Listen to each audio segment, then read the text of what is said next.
there was a change in system. While the system was being changed, revenue was not being collected.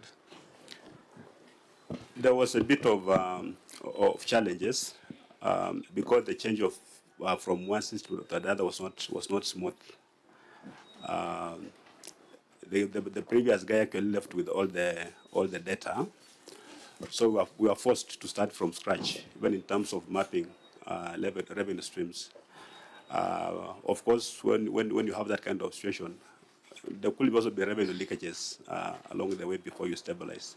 That's the major reason why we went low, but we have since peaked. So if you look at, and I hope your receiver of revenue has given you a copy of the statement of receipts and disbursements for the year ended 30th June 2024. I think let's just have a look at that schedule and ask ourselves whether there is a bigger problem that we need to deal with. I don't know whether you have it. In the ROR statement, I don't think it's reproduced in the governor's report. So clerks, if you don't have a hard copy, please circulate it even in soft copy so that members can follow. So Governor, let's look at the first row on cess. The previous year you collected 44 million. And then the following year you collected 11 million. A difference of 33 million. Yes. How do you explain that using a system? If you go to single business permit, you collected 70 million, and then the year under review, 64 million. A difference of 6 million, which then indicates that businesses shut down in Trans Nzoia. How is that explained by change of system? You go down, even parking fees from 63 million to 49 million. Market fees from 17 million to 13 million. Advertising from 17 million to 5 million. Conservancy administration from 5 million to 1 million. Physical planning and development from 4 million to 3 million. You know, it's a long, long list of variation. At the end of it all, the aggregate variation is 20 million. How is this explained? Simply that you changed a system. People were collecting money and pocketing. This is symptomatic of theft. Unless, members, you are seeing the link between this and a change of system.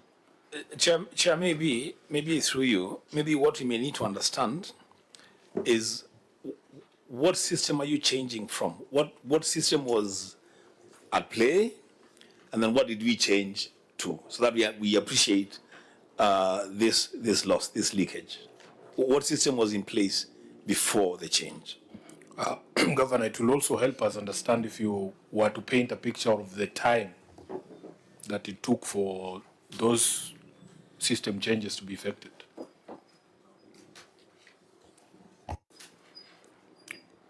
Governor?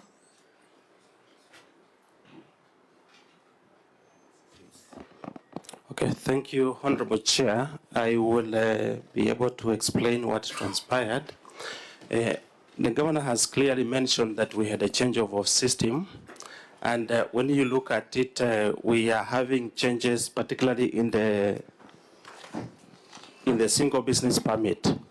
Honorable Chair, the change happened actually at the peak of most of the revenues, so we were not able to realize that because there is a requirement that you cannot collect revenue off the system.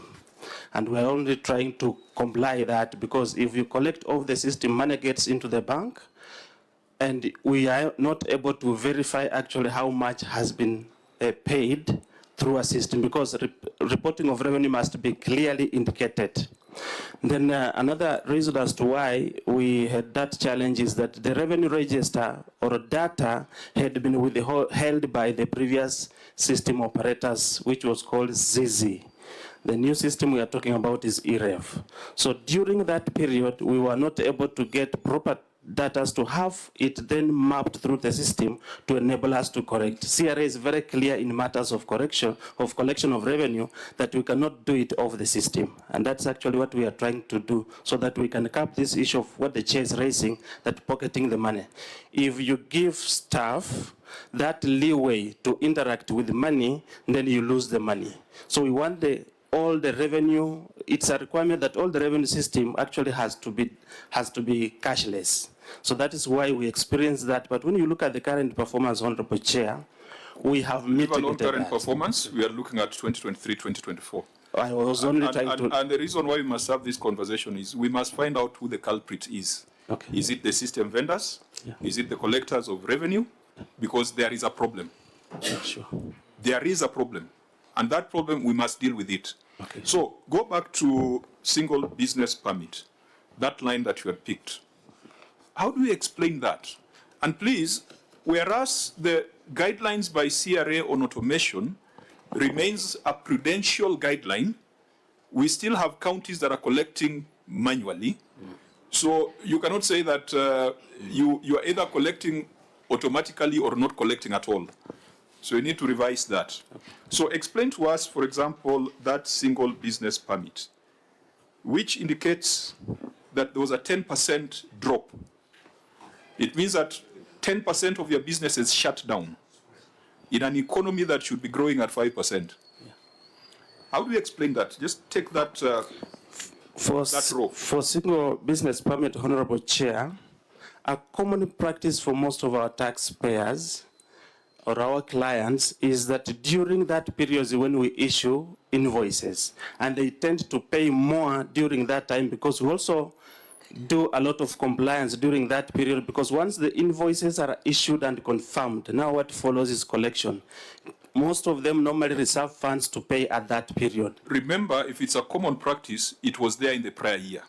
That's why you are comparing 2 years where the practice has been common. So can you give us a better explanation, please?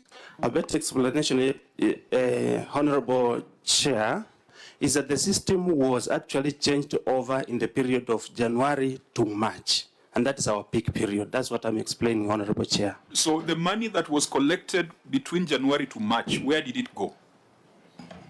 We have, in the receipt of revenue report, that time we actually, because we were losing a lot and we encouraged them to do offline, then later on we were able to now map them in the system. Where did the money go? In the bank. Just show us here in the ROR statement where that money is. I'm not accounting for the shortage of 10 million.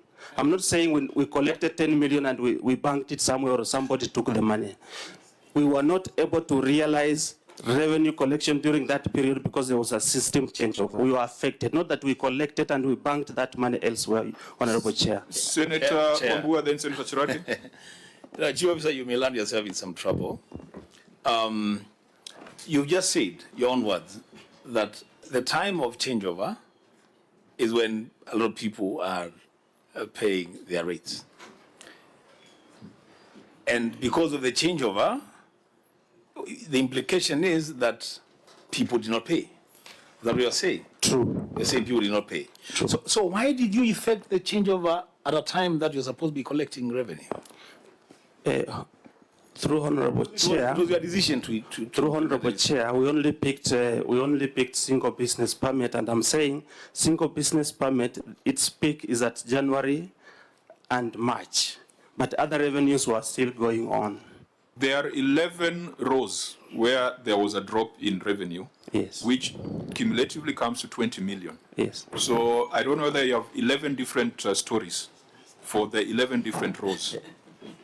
Senator Chirati. Let me pick it from where you have left. Governor, how long has been Ibrahim Chisaka been acting as the Governor? How long has been Ibrahim Chisaka has been acting Director of Receiver of Revenue, number one? Number two, Chair, let me pick it from where the Chief Officer left, because it looks like the previous system was more effective than they want to change of. Because if you look even at parking fees, I don't know whether people park only in January, Bwana CEO, because the street parking fees in the 2023-2024 was 14,532,865, sorry. Financial year, the previous one, 22,729,785. So, Chair, if you look at the entire parking fees, there was a drop of close to 14 million. He has argued that his single business permit was a drop because people take business permits in January. But on parking fees, the fall is from, in the previous financial year, Governor, was 63,786,285. In the financial year under review was 49,960,973. So there is a fall of almost 14 million. So, Chair, we need to know, Governor, was the intention of changing system into this was to cause inefficiency and allow leakages for an intended purpose? Because looking at the revenue rose cumulatively to 20 million, it looks like the intention was to collect less, or was being collected and somebody was pocketing the money. And finally, Chair, on this receiver of revenue, this maintenance of revenue, Governor, how much were you paying? Either through maintenance of revenue, do you own it, or is there agency fee to that effect? And you mentioned something curiously, Governor. The fourth question will be, you said that the previous vendor left with all the data. Was there no agreement between the county government and the vendor that left? Because I thought those, and it is good you have one of the advocates here who was my classmate, Chair. He said that the data left with the previous vendor. I thought there was an agreement. So how did he leave without proper handing over of the data to the county government? Can he highlight something on that? Yeah, because if that is established, then we also have the power under the Public Audit Act to recommend debarment of a service provider who is complicit in matters that contravene the PFM. And so we want to know where the problem lies, whether it's systems, whether it's your collectors, or whether it's a systemic looting from the public. So that's Chair. Okay, so Vice Chair, then the Governor may respond. They can respond to both with what Senator is asking.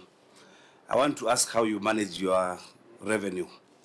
Do you have a committee, or it's just one person who receives all the revenue? Because then if you have a committee, then weekly or monthly, you can sit to review the performance. Because I'm looking at CES dropped by 75%.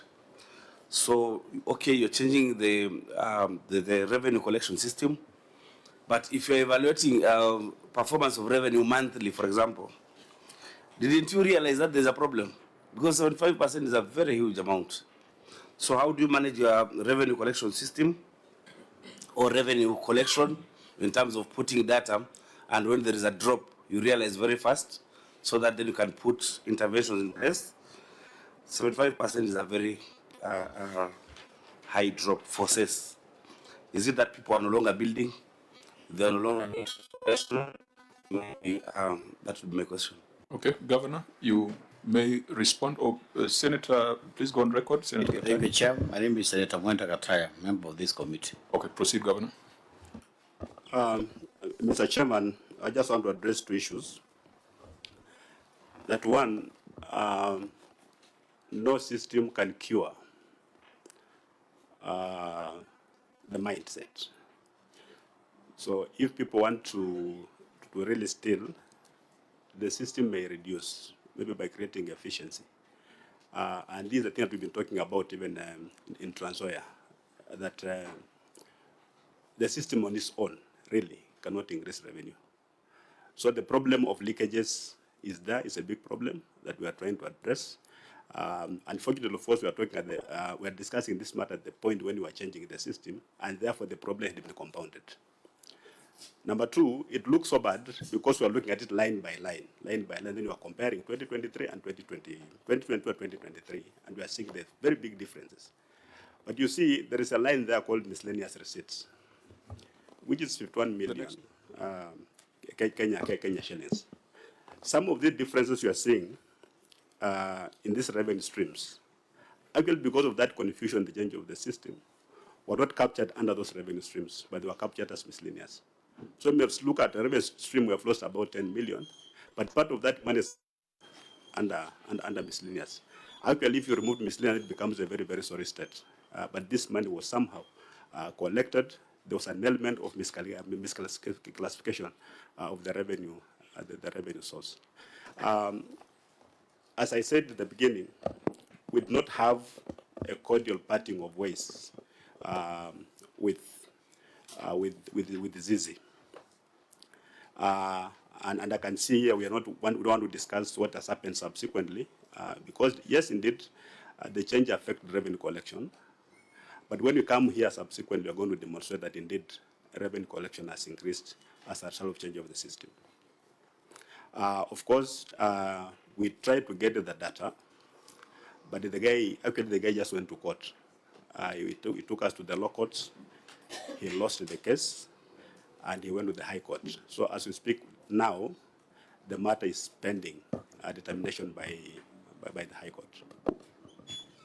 Now, Governor, we are here not just to fault find, but we are here also to find solutions. And when we have this conversation, maybe you looked at the global picture, but we look at the details. This Senate, we are very well equipped alongside our partners, the OAG, the ESCC, etc. We look at the details. So we probably will not exit this without exhausting the details and finding a solution that will also help you. And I hope that as you're having this conversation, you can be open-minded, because there is a problem. In fact, when you tell us that 51 million has been lumped up as miscellaneous receipts, that should be a serious problem. There is no way as a shopkeeper you can have, you can receive money and not know whether you sold Omo or salt or sugar. I mean, that's even a corner kiosk is not run like that. So that alone should drive you to demand more from your receiver of revenue. Because we know that the PFM assigns that responsibility to a specific officer who's paid a salary. The question raised by Senator Mwaruma on cess, for example, I think that Trans Nzoia has a lot of agricultural activity. Perhaps it's the bedrock of the economy. Just come to that breakdown, note 12 on your financial statement on cess.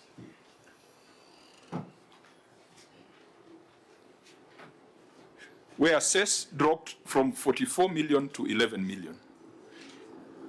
Does it mean that during this transition, because I don't know at what point cess is collected, is it on the road? Is it at the farm gate? Is it at the market? On the road. So does it mean during this transition of system, even the ropes that are put on the roads were pulled out? Mr. Chairman, as we speak now, because of the measure that we put in place, cess is the best performing revenue source in Trans Nzoia as we speak now. Estimated to be around how much? Actually, we exceeded by how much last year? 8. Last year, we collected 80 million from cess. So there's no reason why cess should ever go down in any financial year, isn't it? There isn't any reason why it should. So where you've got a 30 million drop in cess, it means probably 30 million plus was collected and stolen. That possibility is there. Now let's deal with that possibility so that we assign responsibility. You have made a very crucial point on receiver of revenue. The governor has chosen to ignore my question on how long the receiver of revenue has been acting, because that is a very important person in terms of the whole architecture and design. Governor, you have not answered the question on how long your receiver of revenue has been acting, because from the report that is on receiver of revenue is here, how long has he been acting, yet he is paid and designated. And then, Chair, in addition to cess, I also believe issues of parking should be easy, because you remember Turkana even were using POS in terms of parking fees within Kitale, within Lodwar town. So the question should be, even in street parking fees, the drop of 14 million is very high, because the street parking is marked and it is easy to know which street parking is. So the governor, as he answers how long the ROR has been acting on the issue of parking, and also says almost go in similar way, because these street parking are marked and it can be easily traced. Thank you, Chair. Mr. Chairman, if you go on page 21 of our document, you'll see how we have disaggregated that miscellaneous. Page 21 of which document? Because you had responded to... The receipt of revenue document. Your response was on page 92. So we go back to page 21. 21.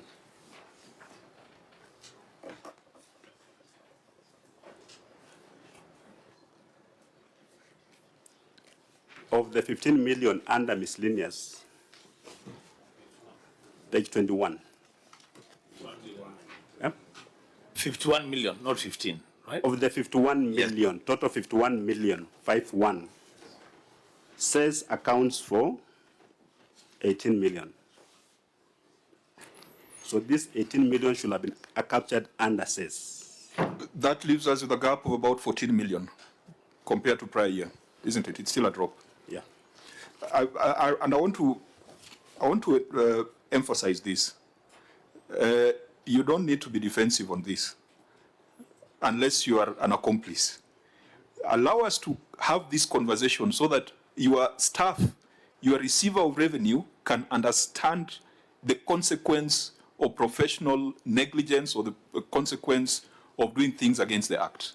And I think that's why Senator Cherargei is turning the heat on the ROR, the receiver of revenue. They have a responsibility under the PFM.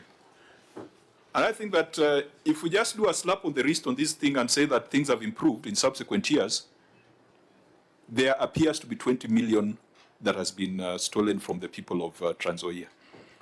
Let's have this conversation so that we know where EACC should go. Whether they should go after the system vendors, whether they should go after the ROR, or whether they should go after the CEO. I think, Governor, you have agreed there is a problem. You've agreed there's a possibility of loss of funds if you look at these movements. Perhaps in the subsequent year we'll see an improvement. But that does not excuse this financial year. Senator Ombua. Governor, on that page 21, I'm looking at miscellaneous receipt from slaughterhouse. 38,000. And I'm wondering, is it that the people of Trans Nzoia don't consume meat, or most of them are SDS? I don't know. I don't know. I mean, really, 30,000. You know the chair is an Adventist. I'm an Adventist. Yes. So I think a lot of your relatives live in Trans Nzoia. I mean, we eat meat. You eat meat. Yes. So what? Soya meat, not meat. What is that? What the explanation there, Governor? Yeah, Chair, but there is a question by Senator Cherargei that should not be lost. When did the ROR begin acting? What happened to the previous ROR? Is it because, or was he or she, did she pave way because of possible malfeasance in revenue collection? I think that's an important question. Governor, the slaughter fee and the ROR question. Mr. Chairman, I cannot give a concrete response why the slaughter fee was low. Maybe the number of animals that were brought to be slaughtered were fewer. That could be the reason. I don't have another reason for that, because the target. It's also very difficult when you have already admitted that there were some data integrity issues, because it's also very difficult now to explain how some of those things arose. Because I thought it would have been easier to say, yes, we have had challenges, we have data integrity issues, we have migration issues, and therefore, what then should we recommend? Because if you try to explain numbers, Chair, that's what I began by saying. which in your view are not verifiable, then I've already said that the system can't replace the mindset. yeah. That's what I said. But you know, when you ask for information, I'm providing it, and then somewhere it becomes defensive, and the information is here. I'm just trying to say that says, second, not this much, but it's this much. There's a shortage indeed, and we admit there's a shortage. Correct. Can we do better? I believe we can do better. The bottom line is that there's a 20 million drop, which is not consistent with economic growth trends. Now, the question on the ROR asked by both Senator Chirargei and Senator Maruma. As a county government, we've not been able to have a substantive receipt of revenue for some time. Actually, our last attempt to have one also failed. So we've been having acting receivers of revenue. I think we've had three now. Mr. Gisaka has been in office for the last 6 months or so. And all these changes are just in an attempt to get it right in terms of revenue collection. No, Governor, the gentleman